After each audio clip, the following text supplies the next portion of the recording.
먼저 우리 당의 천년의 희망이시죠. 국회의원 김광진 공동선대위원장님의 격려사를 듣도록 하겠습니다. 뜨거운 박수로 격려드립니다. 네, 김광진입니다. 제가 방금 여기 올라오는 그 뒤에서 한 분이 그러시더라고요. 김광진 진짜로 왔네. 그러더라고요. 예, 김광진 진짜로 왔습니다. 제가 아시는 분도 아시겠지만 떨어지고 나서 덧컨 유세단이라고 하는 이름으로 전국을 다니고 있습니다. 그리고 그것 중에서 가장 중요한 선거가 제가 경선을 치렀고 하는 순천의 선거겠지요.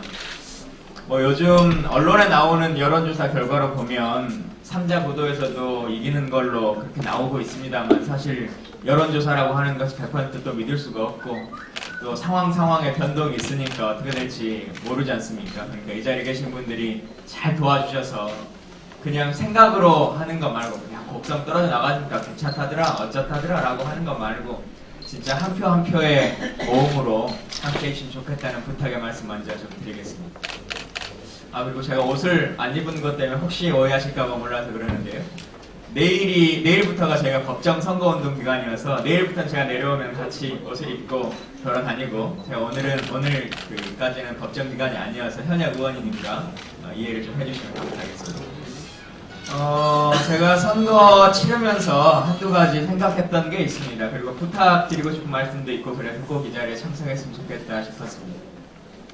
순천 지역의 정치가 그동안 분열과 갈등으로 많이 안타까운 모습들을 보여왔습니다. 당내 상황들이 좋지 못했고 그런 평가들이 또 시민들로 인해서 선택받았던 것이었습니다. 그런 것들을 좀 넘어섰으면 좋겠다라고 하는 생각을 많이 가져서 지난 경선 기간에도 당내 선거에서는 최대한의 자제의 모습을 보이고 또 상대 후보가 우리 당의 후보가 될 수 있기 때문에 그분의 문제점을 거론하는 것에 대해서 최대한 말을 아껴왔습니다.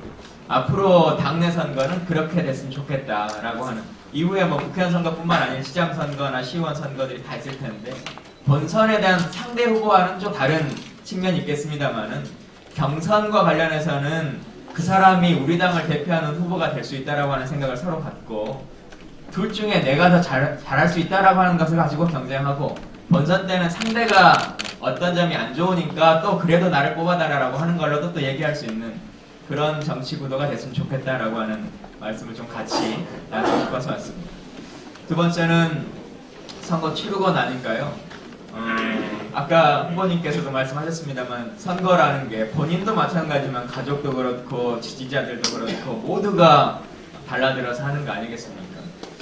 근데 사실 후보는 당사자의 일이니까 또 그렇게 넘어가시는 것 같습니다. 그런데 그 선거 기간 동안 누가 시킨 것도 아니고 돈을 받고 한 것도 아닌데 그냥 자기 얼굴에 서가번, 노광규, 고재경, 김선일 이름을 써서 그냥 다니던 사람들이 있는 거 아닙니까?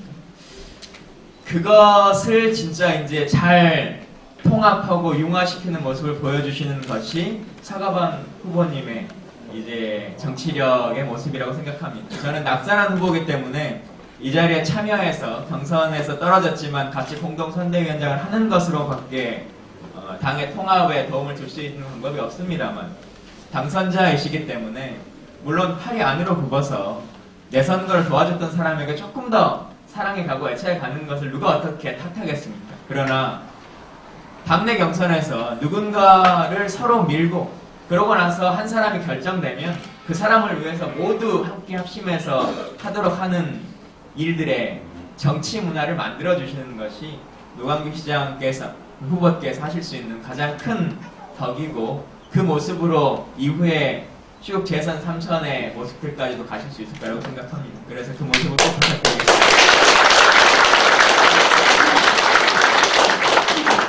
세 번째로는요, 제가 국회의원을 그래도 한번 해본 사람이니까 꼭 시민 여러분들께 그리고 언론인 여러분들께 부탁드리고 말씀드리고 싶은 내용이 있습니다.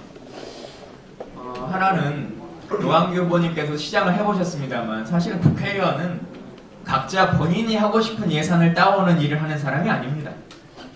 매년 순천시에서 예산 처리되거나 이제 예산을 조정하기 전 때가 되면 시의회에 계셨으니까 잘 아시는 것처럼 올해 시가 요구하는 예산은 이겁니다. 전남도가 요구하는 예산은 이겁니다. 전남교육청이 요구하는 예산이 이겁니다. 농협이 요구하는 예산이 이겁니다. 라고 하는 것들이 매년 어느 시기에 국회로 올라옵니다.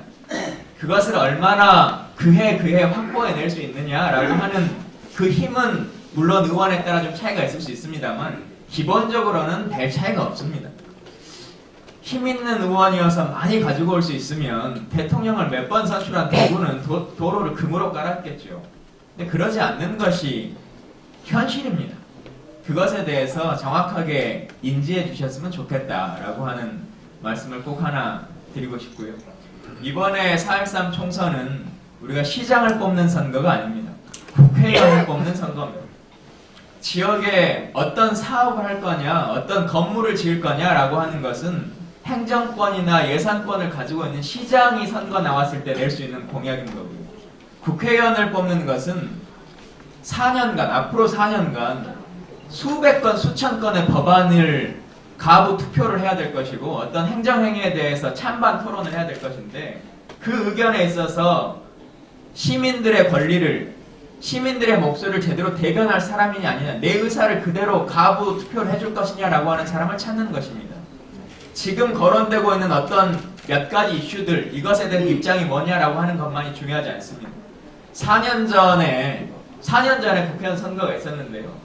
그때 박근혜 대통령이 이렇게 대통령이 되셔서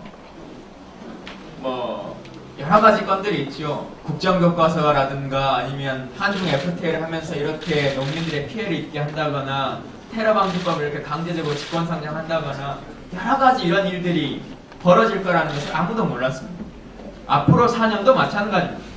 그 4년의 순간순간의 선택에 더불어민주당의 노광규 의원이 결정을 내리는 것이 순천 시민의 뜻과 매치가 될 것이냐, 아니면 그동안 2년간 우리가 봐왔습니다만 새누리당의 이정현 의원이 결정을 내렸던 그 가부의 투표가 청와대의 뜻의 가부인 것이냐, 순천 시민의 뜻과 맞는 가부인 것이냐라고 하는 것을 시민들이 결정하셔야 되는 시기입니다. 그 선거입니다.